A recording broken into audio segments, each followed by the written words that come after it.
ஓசூரில் வழக்கறிஞர் வெட்டி படுகொலை செய்யப்பட்டதை கண்டித்தும், கள்ளக்குறிச்சியில் காவல்துறையினர் வழக்கறிஞர் மீது வழக்கு பதிவு செய்ததை கண்டித்தும், வழக்கறிஞர்களுக்கு பாதுகாப்பு சட்டத்தை இயற்ற கோரியும் நீதிமன்ற புறக்கணிப்பில் ஈடுபட்டு வழக்கறிஞர்கள் போராட்டம். தாக்கப்பட்ட வழக்கறிஞர் கண்ணனுக்காக தமிழகம் முழுதும் வழக்கறிஞர் போராடினோம்.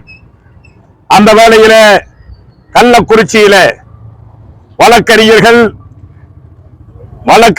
கண்ணனை தாக்கிய நபர்களை கைது செய்ய வேண்டும், குண்டர் சர்வ சட்டத்திலே போட வேண்டும் என்று போராடி கொண்டிருந்த கள்ளக்குறிச்சி வழக்கறிஞர் சங்க செயலாளர் பழனிவேல் மீது அந்த பட்டாலியன் போலீஸ் ஸ்ரீராம் என்பவர் பொய் வழக்கு போட்டு 6 வழக்கறிஞர் மீது போராடிய குற்றத்திற்காக, உரிமையை மீட்பதற்காக போராடிய வழக்கறிஞருக்காக 6 பேர் மீது பொய் வழக்கை போட்டிருக்கிறார்கள். அந்த பொய் வழக்கை தமிழக அரசும் காவல்துறையும் உடனடியாக வாபஸ் பெற வேண்டும் என்பதற்காக போராடி கொண்டிருக்கிறோம். சமீப காலமாக வழக்கறிஞர்கள் மீது நீதிக்காக வழக்கறிஞர்கள் வழக்காளிகளுக்காக போராடும் போது குண்டர்களை வைத்து, ரவுடிகளை வைத்து கொலை செய்யும் முயற்சி, கொலைகள் செய்யப்படுகின்றன.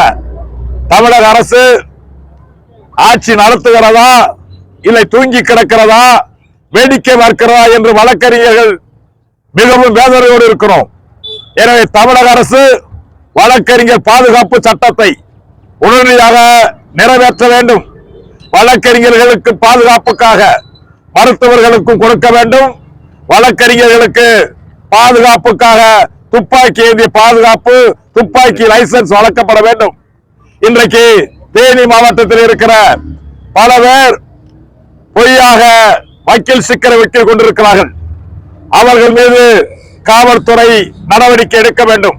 இந்த கோரிக்கையை வலியுறுத்தித்தான் இன்றைக்கு ஆர்ப்பாட்டம் நடத்திக் கொண்டிருக்கிறோம். செய்திகளை உடனுக்குடன் தெரிந்து கொள்ள தினமுல்லை நியூஸ் தமிழ் சேனலை சப்ஸ்கிரைப் பண்ணுங்க.